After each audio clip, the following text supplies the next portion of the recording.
Next on AM 1480 WLEA, the Newsmaker Show. Here's Ryan O'Neill. Well, it's a cold 27 degrees out there, and glad to have in the studio with us Jonathan Mark, our longtime news director. John, you were on, 2 weeks ago? Yeah. Something like that. Good to have you back again. Yes. So, Jonathan, what year did you come to work? Do you remember at WLEA? It was so long ago, I don't remember. I believe it was in the mid-1980s. Yeah, it was either 85 or 86. Yes, I believe I was in high school at the time. And Jonathan was our longtime news director, and a very good one. We recently put together a collage of we call it WLEA Through the Decades. You can actually hear it if you go to youtube.com and go to the YouTube search engine and type WLEA Through the Decades. We got everything in there from the flood of 1972 to the closing of Bethesda Hospital. Wanted to play some clips and talk about news then and news now. And this is starting out with Doug Limerick. You remember that name, Jonathan? Oh, yes. The longtime ABC anchor. And we'll play a little of his newscast from, I believe this goes back to the 1990s. Today is election day in Israel with Prime Minister Yitzhak Shamir and his Likud party versus former Prime Minister Rabin and his Labor Party. Let's find out what the exit polls indicate. ABC's Peter Allen Frost in Tel Aviv. Israel television called it a political revolution. An exit poll conducted for the television showed the Israeli Labor Party had gained 47 of the 120 seats in parliament, an increase of 8 seats.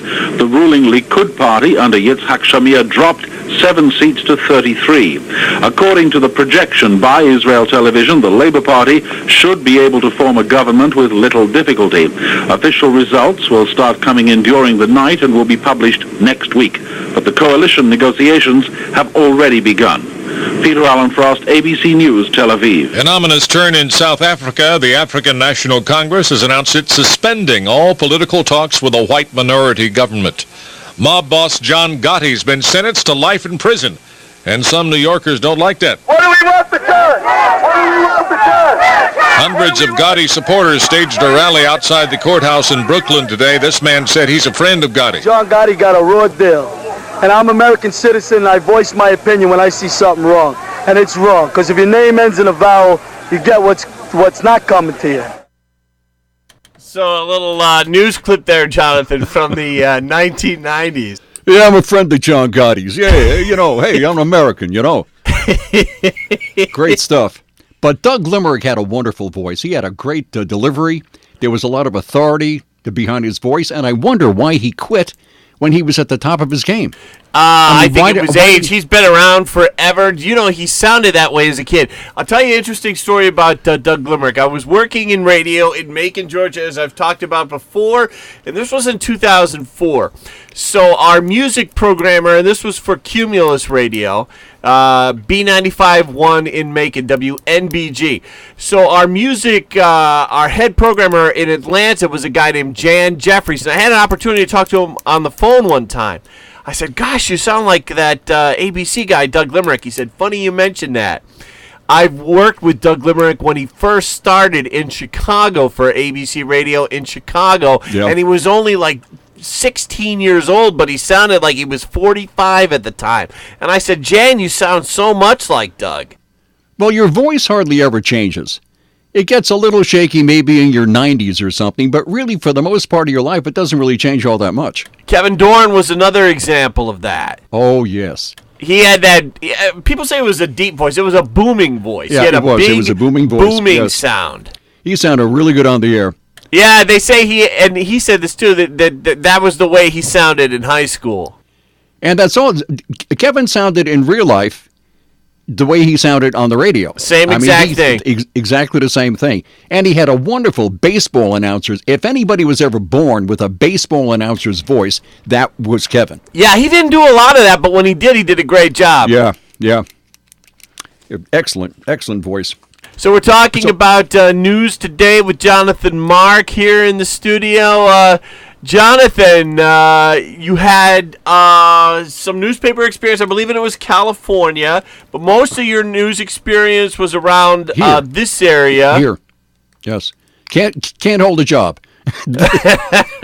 This radio station, that radio station, the other radio station, the newspaper, this radio station, back and forth. It's fun, eclectic. You just call it eclectic or serpentine or something. I don't know. I like radio. I like news. Should we play a little bit more? Or you want to talk about news and this? Well, you know what I noticed? I was into the hall a couple of minutes ago, and you have the front page of the Tribune during the height of the flood of '72, right. And I noticed that on the front page there are no bylines. There are all kinds of stories written by all kinds of people, but there are no bylines. What do you make of that? And now, I don't know, but now every story has a byline. And I wonder what caused that to change. I really don't know. Is the messenger as important as the message? Have egos grown that much? I really don't understand it. Interesting observation, talking with our longtime news director, Jonathan Mark, this morning. As I said last time you were on, I said this is like when Brett Baer talks to Brett Hume on Fox. Oh, yeah, sure. Well, of course. No, big bucks here, lots and lots of money. Yes, lots of money here. Let's hear a little bit more from the archives of WLEA. And that's wrong. Some of the demonstrators got out of hand. A car was turned over. Windows were smashed. Several people arrested. John Gotti was convicted back in April of murder and racketeering. Libya's parliament's offering to allow 2 men wanted in connection with the bombing of Pan Am Flight 103 to be tried by what it calls a fair and just court under UN or Arab League auspices. That was announced on Libyan television. Scientists say a review of nearly 30 years' worth of research on oat bran shows that eating one big bowl of oat bran cereal every morning can cut modestly cholesterol. That study was partially paid for by the Quaker Oats Company. NASA engineers checking out 2 unexplained electronic problems on board the shuttle Columbia, which could delay Thursday's scheduled launch. On Wall Street, the Dow Jones is up 8 points at 3289. This is ABC News. So the Dow was 3289. Wow. That's what, 3289. Now it's what, 24,000, 25,000? Yeah, had some problems last week, but some difference in the numbers there. Wow. And also, I think it was kind of interesting that the Quaker Oats Company sponsored a study that found that Quaker Oats is good for you. That's odd. I wonder how that happened. Or maybe the broccoli. Now, here we go back to the archive. And I'm Jonathan Mark, continuing with news on WLEA. It's 4:05. The temperature is 68. Steuben County legislators failed to muster a 2/3 majority yesterday to approve a new $13.2 million 200-bed county jail. The vote was 11-5. Legislators will vote once again July 20th, 1 day before the county's variance on the jail ends. If the county has to house prisoners outside the county, it would cost up to $1 million per year. Voting against the proposal were Richard Argentieri, John Clifford, Milford Drake, John Malter, and Gary Swackhammer. Swackhammer says the proposal is too expensive. They're looking at a 200-bed jail, and I'm against that, and they're also looking at 5,000 to 10,000 square feet to office other sheriff's department and possibly probation and some other possibilities, and central dispatch and so on, which we already have a central dispatch in the existing building, new county office building, which is not being used, and the whole package is just too expensive for Steuben County. In other action, legislators passed a resolution asking the governor and the state legislature to support legislation allowing the state to assume the full cost of Medicaid. Latest figures indicate Medicaid costs for the county will increase anywhere from $2.5 to $3.5 million over the next 2 years. So we'll stop it there. That's a old newscast there from the 1990s with Jonathan Mark. Yeah, you know those names of the legislators. Yep. But boy, long time ago. Yeah. Long time ago. However, some people, Gary Swackhammer. Still there. Right. Gary Swackheimer's still there. Yeah. He also, like you sound exactly the same, and so does he. Yeah. As I said, the voice never changes. Yeah, very true. Let's go back to that newscast, Jonathan. The Canisteo Board of Education holds its annual meeting this evening at 7 o'clock in the high school auditorium. And on Wednesday, tomorrow, voters there will decide the $7.2 million budget with a tax levy of $1.8 million. Voters will also choose one candidate for a 3-year term on the school board. Running are Scott Teller, Lynn Freeland, and James Roby. Polls will be open from 10 till 8. And we'll stop there. Wow, going back there years. I'm trying to think of when that was. Early 90s. It's got to be the 90s. Early 90s, I Early guess. 1990s. I suppose. Interesting stuff. We're going to take a quick break talking to Jonathan Mark this morning on the Newsmaker Show. The angel said to them, "Do not be afraid, for behold, I bring you good tidings of great joy, which will be to all people. For there is born to you this day in the city of David a Savior, who is Christ the Lord. And suddenly there was with the angel a multitude of the heavenly host, praising God and saying, Glory to God in the highest, and on earth peace, goodwill toward men." Merry Christmas from the Ryan Agency. So, meteorologist Rob Carolyn is gloating this morning. He's a New York City native who lives in New England, and he likes the Dolphins, so he's really giving it to those New England Patriots fans. Now, the funny thing is, I was out Sunday hanging up Christmas decorations, and one of my neighbors was all over me. And then after the game, I had gone in to watch the tail end of it. He was out in his front yard, and I said, "So, did you see the game?" And he just looked at me and walked in his house. So, yes, I've had a very good morning so far. Weather-wise, Brian, we've got kind of a cloudy pattern. Even though we've got high pressure in control, unfortunately, the high really isn't going to be able to do a whole lot to give us nice weather. This time of year, when you get the cold air over the lakes, it picks up lots of moisture. That produces the cloudiness, and we certainly have plenty of cold air over the lakes, and that will continue this week. Sun came up this morning at 7:29. It will set this evening at 4:38. Clouds will give way to partial sun in spots today, but don't look for it to turn into a beautiful day. Temperatures 30 to 35. We'll have lots of cloudiness around tonight. Lows will end up between 15 and 20. Tomorrow, clouds giving way to a few periods of partial sun. Temperatures tomorrow 30 to 35. More clouds, couple of flurries tomorrow night near 20. There may be a leftover flurry on Wednesday. Otherwise, we'll see clouds give way to a few breaks of partial sun. Temperatures near 30. Looks like, though, by Friday, Brian, we could see milder temperatures develop across the southern tier. Thank you, Rob. Back with Jonathan Mark this morning. And, Jonathan, this is your life. That's what it sounds like, if you want to call it a life. Sort of. My sort of life. Let me get back to that newscast.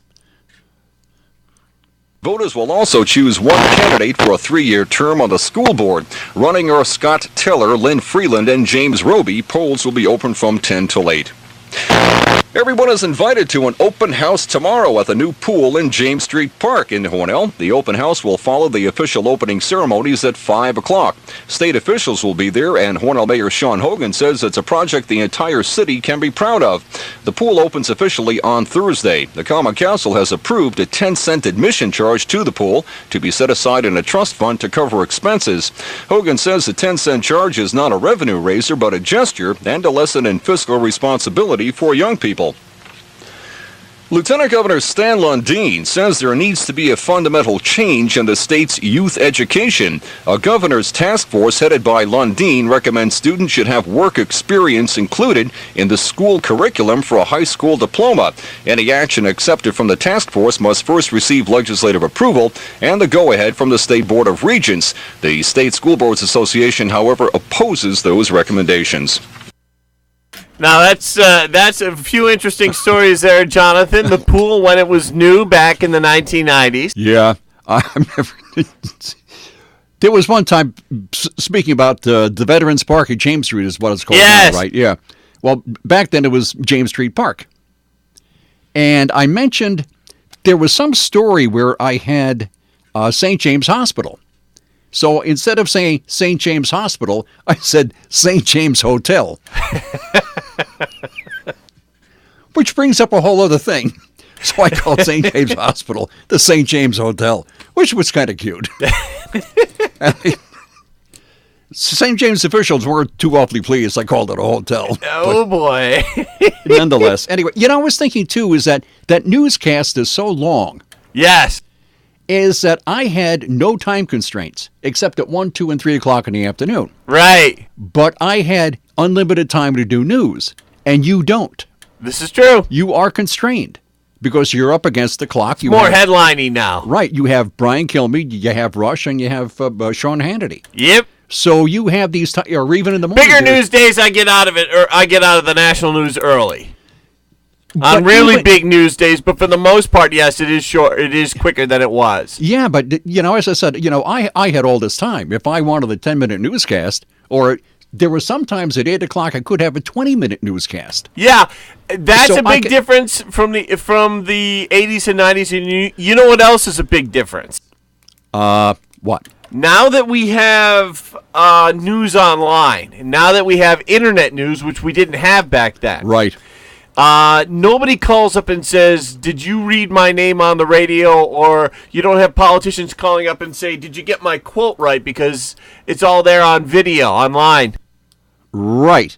The very, very interesting point is that you have Bill Dugan, who is a heck of a nice guy. I really like him. Isn't he great? A really nice guy. Does a great job. And he covers meetings with a video camera. Yes. And an audio, camera. So nobody can say I didn't say that. Yeah. Because there you are saying that. That used to be something that used to happen. Oh, yes. Oh, yes. I had so many phone calls over the years. I didn't say that. I said, yes, you did. Or I would say, yeah, you did. I know. I heard you say it. It never happens today. Well, luckily, I always had a tape recorder with me. And it was funny. After a number of years, people knew I did news. Is when they were speaking to me, they would look down at my left hand. Now, why would they look at my left hand? Because I held the tape recorder in my left hand. So they want, really, this is the truth. They would want to know if I'm taping something. Wow. And it was a little disconcerting because you're talking to somebody, and instead of looking them in the eye, they're looking at your left hand. It was a little strange. But people always wanted to be sure I didn't have a tape recorder on me. Which, in fact, most of the times I did. Most of the times I did have a tape recorder. Oh, my. Yeah. News has changed a lot. Do you mind if we go back to the archives a little bit? Sure. Down memory lane. We have the, let's see. Oh, let's get an old commercial. If you want. I remember the first commercial I recorded. What was that? House of Travel in Hammondsport. It was the first commercial I recorded when I came here, and it was a 60-second spot, and I nailed it in one take. Exactly 60 seconds. Probably the first and only time I ever nailed it. And like a good neighbor, stay firm and fair. Oh, Mr. Pitney. Yes, Mr. Bowles. Oh, Mr. Pitney. Yes, Mr. Bowles. Do people Pitney know Bowles. our copiers far and wide? Yes, the name of Pitney Bowles is one everybody knows. Absolutely, Mr. Pitney. Positively, Mr. Bowles. Yes, Pitney Bowes has a complete line of office copiers, from an economical desktop model for the smallest business to full-feature. Is this from the late 1950s? To find out more about our copiers, just look under Really? Pitney Bowes in your phone book. Absolutely, Mr. Pitney. Positively, Mr. Bowles. If you went to sleep before the major Oscars were handed out last night in Hollywood, the movie Gandhi picked up 8 awards, including Best Picture, Best Actor Ben Kingsley, and Best Director Richard Attenborough. Meryl Streep was named Best Actress for Sophie's Choice. Jessica Lange and Lou Gossett won Oscars for supporting roles. There's a classic voice. Wow, there's a classic radio voice. I'm trying to remember his name. He'll say it in a second. Wow. Labor leader Lech Wałęsa says he's met with some of the underground leaders Lech of the Wałęsa. Solidarity movement. First time he's publicly avowed doing so since he was released from custody in November. The Senate today begins debating the nomination of Kenneth Edelman to head the Arms Control and Disarmament Agency. A vote is scheduled for Thursday. President Reagan meets today with Democratic congressmen. The president's trying to gain must be support the for either 80s. changing or killing a nuclear freeze resolution to be taken up tomorrow in the House. Well, Mr. Reagan meets about an hour from now with the Sultan of Oman. He'll be talking with the Persian Gulf ruler about the possibilities for some comprehensive peace. I forget that newscaster's name, but I remember reading about him. and someone on a radio trade website, and one of the announcers commenting on him said that he was amazing for being able to speak quickly but understandably. That's hard. It's a lot harder than you'd think, yes. Ohio and West Virginia began lining up around the plant Sunday night. There was a fire in a 4-story apartment building just off Main Street in Kansas City last night. One woman died in the fire, several people injured. A Ralph Nader-backed health group wants the FDA to require warning notices on. So a lot of history there, Jonathan. Wow, it sounds like a classic 1940s radio announcer's voice. Yeah, it did have that kind of audio. Well, you know who else had a great? Paul Harvey. Oh, no I doubt was such about a big fan of Paul Harvey. I remember when Paul Harvey started, well, not when he started, a little before my time, but in the early 1960s, like 61 and 62, he had his afternoon show on radio and on TV on ABC. And he would come on at 3 o'clock or 3:05, and Paul Harvey would be sitting behind a desk with a bunch of papers in front of him and a microphone, and he'd read these stories, and that's all. Hello, Americans in Alfred and Jasper, in Hornell and Dansville. This is Paul Harvey. Stand by for news. Stand by for news. AM 1480, WLEA. He was nice enough to do that for us. Wow. Jonathan, we are out of time. I want to thank you so much for coming in this morning. That's it? Okay, that's fine. All right. Okay. I think you speeded the clock up only because I was here. That's got to be it. All right, fine. Thank you so much, Jonathan. Thanks, Brian. I was sure she was gone, but she's not.